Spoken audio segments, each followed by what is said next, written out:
Bullo, bullo, bullo kiyya bullo, yaa bullo, bullo farda bullo, bulloon garmaa mutola mana hidhaa oola. Ashama harka fuunee jirtu ijoollee Oromoo nagaa godha galata Waaqayyo.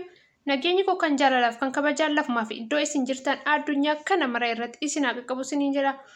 Ani seenaadha seenaa tuubii tole ka baga gammaddan irra deebiidhaan baga gammaddanii ijoollee Oromoo hundumti keessanuu jaalattoonni bulloo baga gammaddanii tibba kana gurri keenya bulloodhaan duuchamee jira bulloo bichaa maal akkan jedhu beeku dhugaa dubbachuuf hundumti keenya gammachuu daangaa hin qabne gammannee jirra gammachuu keenya kana immoo gammachuu dhuma hin qabne nuuf haa taasisu. Kanatti aansuudhaan immoo bulloon keenyas nagaadhaan gara mana isaatti nu galee jira. Hayyoonni keenyas kun isaanis ba'aa jiru.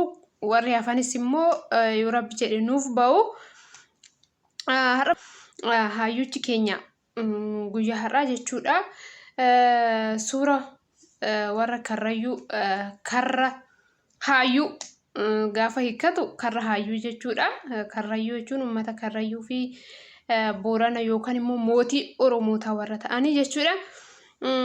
Innis maaliifi kan isa sana godhatee yaa'u yeroo darbe akkuma beektan abbaa gadaa karrayyuu irratti haleellaan godhamee namoota abbaa gadaa karrayyuu ta'an namoota baay'eetu lubbuu dhabee tokkoffaa yaadannoo isaatiif fakkaata.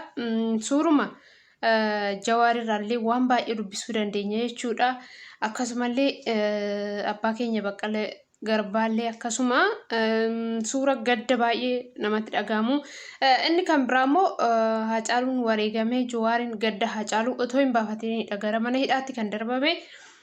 Sanuma gadda sana ibsachuu fi fakkaata. Tokkoffaa immoo dararri uummata Oromoo waggaa lamaan kana keessatti uummata Oromoo irra ga'aa ture. Jawaar isa sana keessa isaati ibsachuufidha jechuudha. Bulloon keenya akkasitti oolee har'a guyyaa har'aa jechuudha.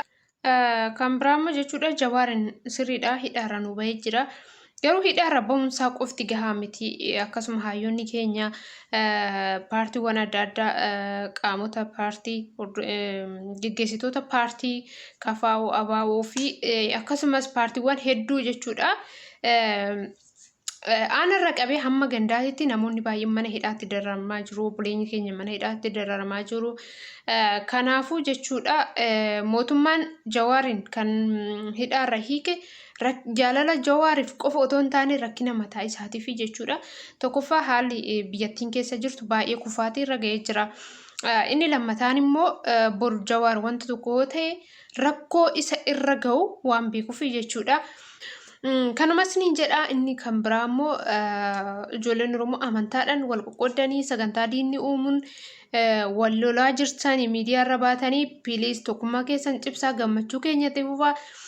Akkasumas immoo qaamotii paartiiwwan adda addaa biyya keessatti gandarra hamma aanaatti hidhamanii jiraniif sagalee taane isaanis mana hidhaarraa baanu. Akkasuma immoo dhugaa dubbachuuf gaafa Jawaar bahe ijoollee mana hidhaa Saawudii Arabiyaa laallee bakka dhugaa dubbachuuf wanta jennullee dhabnee jechuudha. Ofiifuu rakkoo akkasii keessa ta'anii Jawaariif garuu gammachuu isaanii ibsanii jechuudha.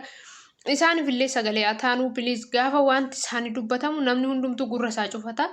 Garuu ijoolleen keenya keessa baay'inaan kan biyya sana keessatti rakkachaa jiru ijoollee Oromooti. Kanaafuu ijoollee Saawudii Arabiyaatti mana hidhaa keessatti rakkachaa jiraniif sagalee haa taanu.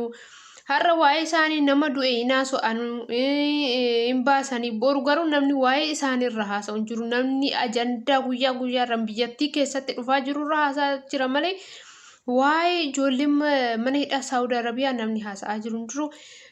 Ijoolleen kun eenyumaanuu hin qabanii obboloota keenyatu achitti rakkachaa jira. Isaaniifis sagalee haa taanu isiniin jedhaan seenadha. Seenaa tuubii sabiskiraayib gochuu hin dagatinaa ijoollee keenya walaa jajjabeessinu piliis baay'ee siin jaaladha. Yeroo biraa walitti deebina waan ta'eef hundumti keessanuu lafa jirtan.